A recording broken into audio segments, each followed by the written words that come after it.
I think we've just been saying to ourselves how lucky we are, and that might seem strange with the coronavirus and lockdown and so on and so forth. But I think the reality is we should always look for the positives in any situation.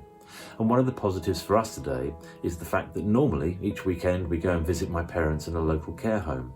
Well, of course, we can't do that now, can we? They're not allowing visitors into care homes, and quite right too.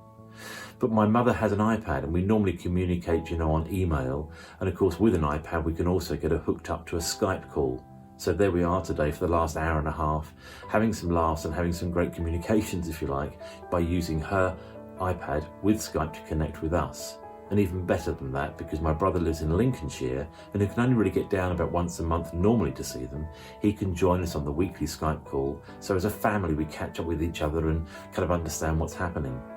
Mum and Dad are very comfortable in the care home and they're being looked after really well. But one of the things they really miss is that connection with the outside world. And part of that, of course, has been helped today because on our Skype call, we can share some of the things that we've been doing over the last week. And I think it really helps Mum and Dad to really understand that life goes on outside of the care home by sharing our experiences with them and what we've been up to. So maybe there's just a thought for the day there that sometimes we should be considering our families and our friends and how we can use digital technology still to communicate with them and really reach out and make sure that we keep those relationships strong, through what is clearly quite a challenging time. Anyway, I just thought I'd share that as a thought with you. Have a great day.